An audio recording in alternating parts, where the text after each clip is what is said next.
Bien amigos, estamos revisando las diapositivas del curso Radiation Oncology Physics, elaborado por el Organismo Internacional de Energía Atómica, claramente con asesores y expertos contratados especialmente para ellos. Este libro es acompañado de una serie de diapositivas elaborados por el señor Podolsak de Montreal para el Organismo Internacional de Energía Atómica, del cual son miembros muchos países, entre los cuales está el Perú. Hemos revisado parte del primer capítulo. Hemos visto la introducción, la estructura atómica y nuclear, la radioactividad, y ahora lo que vamos a hacer es revisar el tipo de interacciones que tiene con la materia los electrones que son emitidos por el núcleo atómico en lo que se llama la radioactividad beta. Cuando un electrón se acerca a un átomo, la manera como éste interactúa con el núcleo o con las capas electrónicas depende, claro está, de cuán lejos se encuentre del centro del átomo del núcleo. Para ello, para comprender este fenómeno, se hace algunas definiciones.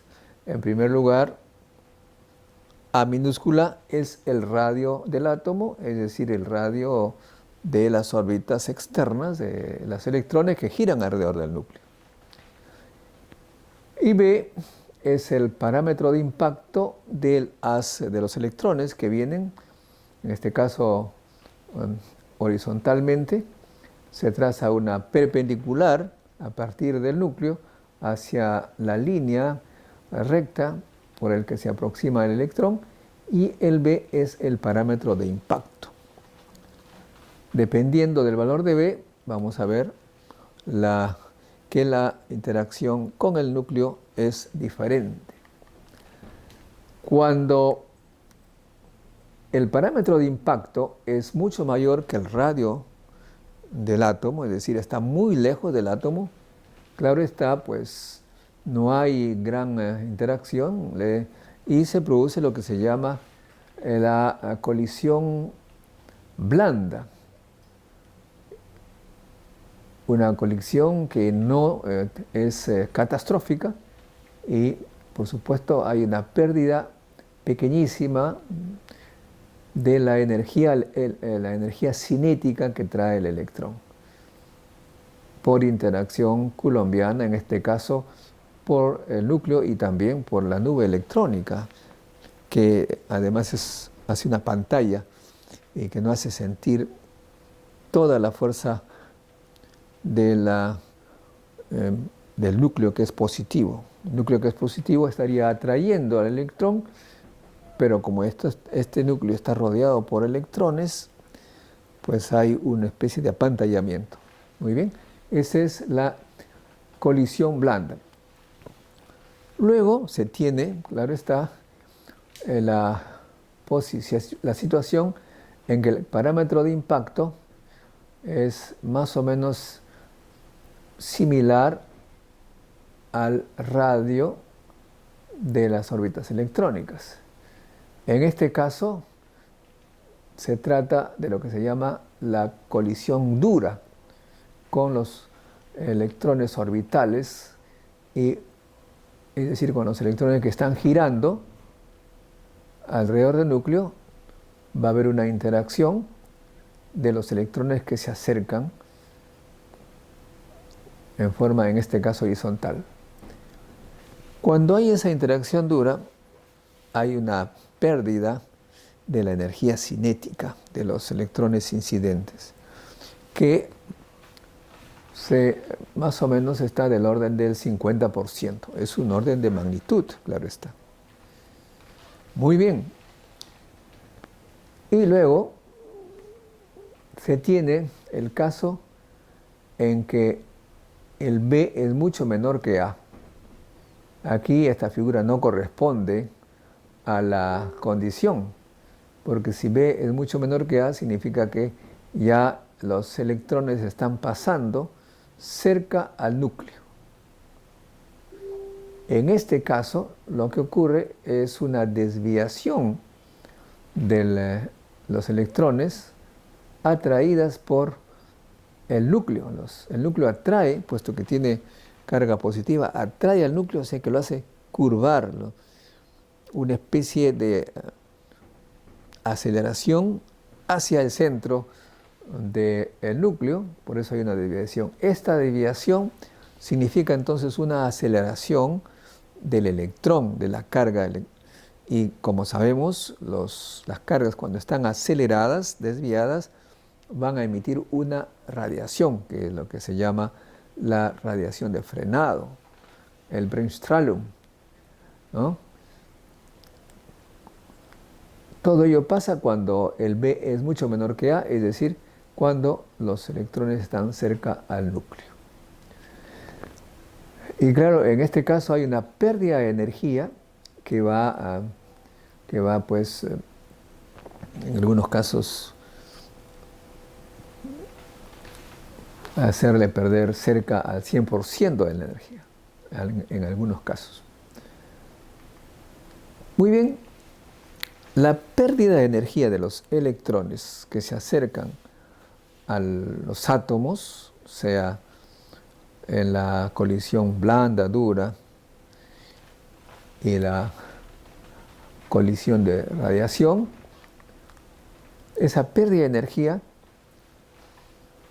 de forma macro, cuando ya se consideran muchos átomos y cuando llega el rayo electrónico, la pérdida de energía que se mide se calcula por centímetro de distancia recorrida, y la fracción que corresponda, es decir, la derivada de la energía cinética del electrón respecto a X, o dicho de otra manera, la pérdida de energía cinética por centímetro de recorrido, se llama el poder de frenado total lineal. Lineal porque está midiéndose pues por distancia recorrida, el poder de frenado total lineal. Y se mide o se expresa en megaelectronvoltios por centímetro. De modo que cuando los electrones llegan cerca al átomo, interactúan con los electrones orbitales y también puede producir ionización, o sea, extraen electrones del átomo. Y en este caso el poder de frenado es mayormente por colisión, y se define aquí el poder de frenado másico de colisión cuando el poder de frenado se divide entre la densidad. Esto se hace para que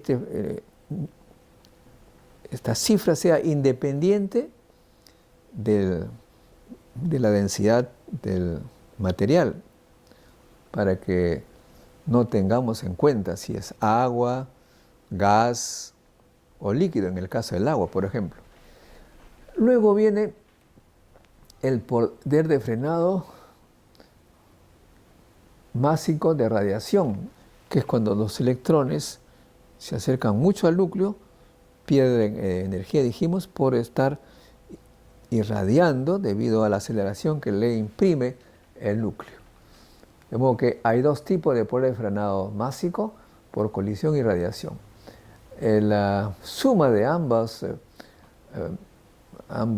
componentes, el de colisión y el de radiación, nos da el poder de frenado total másico.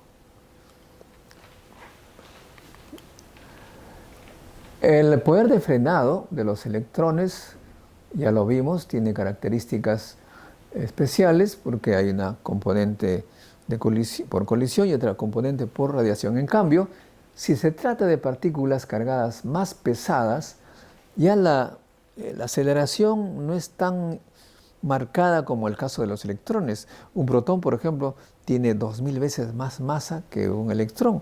un poco más difícil acelerarlo cuando se trata de del mismo núcleo que lo atrae. Si una partícula alfa, todavía más explicable. Por esa razón, si se trata de partículas cargadas pesadas, el poder de frenado másico de radiación es pequeño, por lo tanto, el poder de frenado másico total es más o menos igual al poder de frenado por radiación. En cambio, para las partículas livianas, en este caso sí, el poder de frenado total másico es igual a la suma del poder de frenado por colisión másico y el poder de frenado por radiación másico. Aquí, por ejemplo, tenemos en un amplio rango de energía por debajo de los 10 megaelectronvoltios, por colisión e ionización, las pérdidas son dominantes y el poder de frenado másico por colisión es mayor que el poder de frenado por radiación. Sin embargo, la situación se invierte para altas energías. Para altas energías es lo contrario. El cruce entre ambos modos ocurre en lo que se llama la energía crítica. Energía crítica que más o menos tiene un valor de energía cinética crítica de 800 megaelectronvoltios dividido entre Z, donde Z es el número de protones que tiene el núcleo. Muy bien. De modo que los electrones que atraviesan un material pierden su energía por colisión, ionización y otro por radiación. Esto es claro. Y por supuesto, la pérdida de energía por gramo y por centímetro cuadrado tiene otra manera, que es una manera de expresar, también es llamada el poder de frenado másico y la suma de sus dos componentes.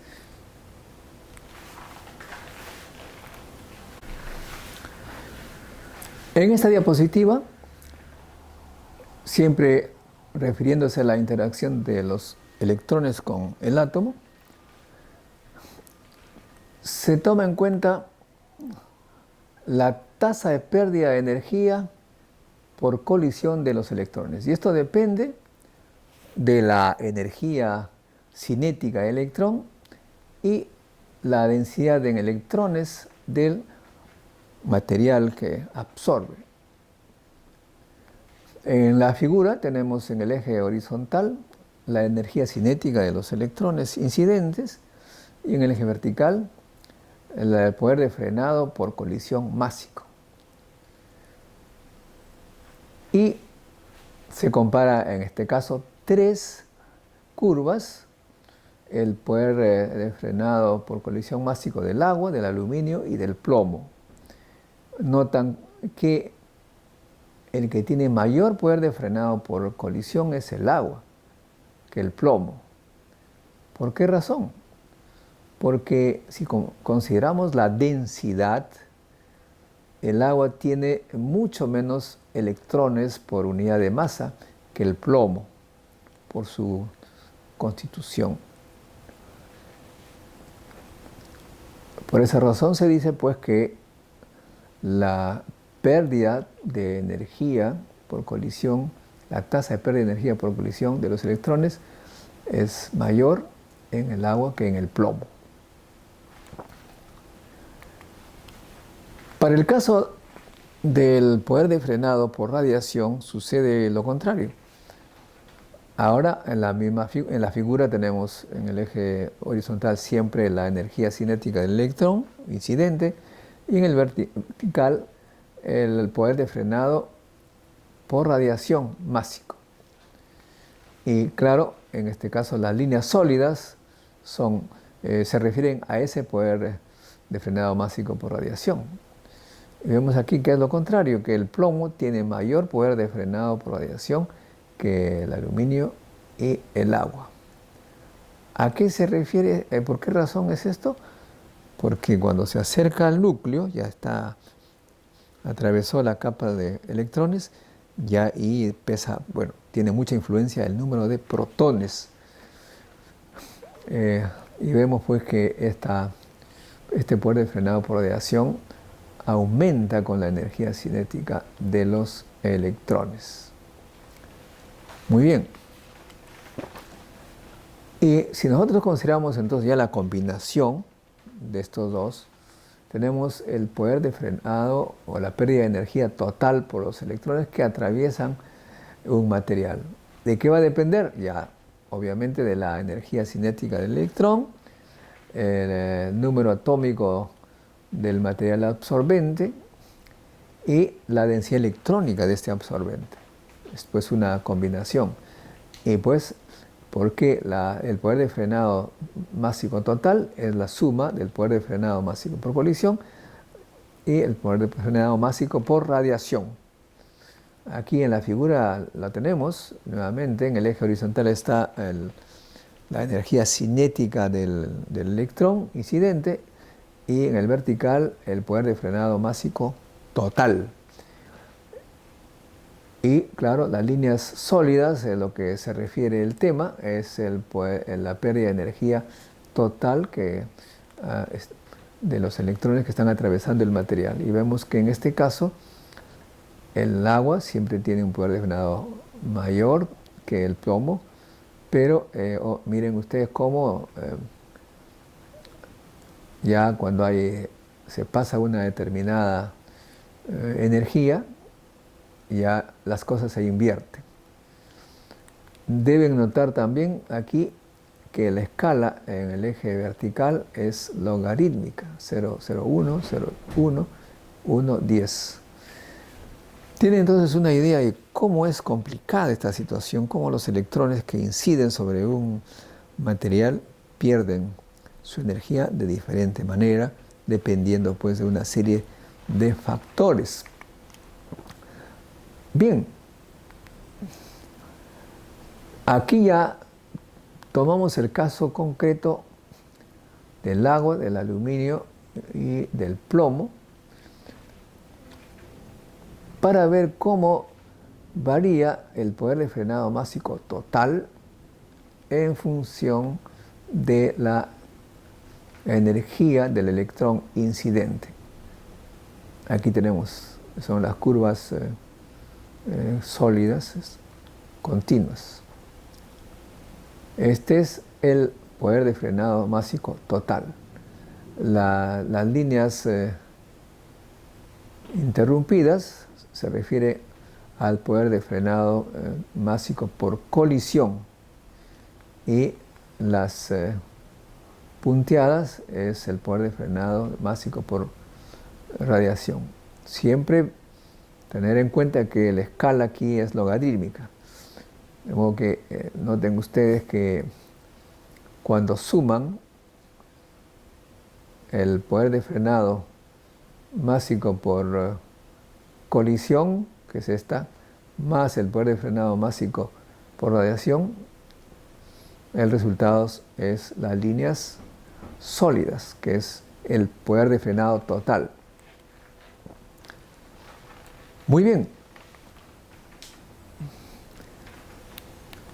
Esta es pues la manera como los electrones están interactuando con el átomo y la manera como pierden energía a lo largo de su trayectoria.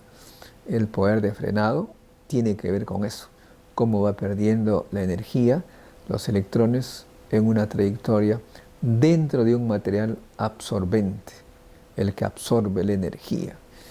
Y muy importante decir pues que esta pérdida de energía, después veremos, se va a convertir también en una serie de fenómenos ya dentro del material que finalmente se expresa en una dosis, que significa la manera como va, entre comillas, destruyendo las estructuras atómicas del material. En la próxima clase veremos ya la interacción de los fotones con los materiales.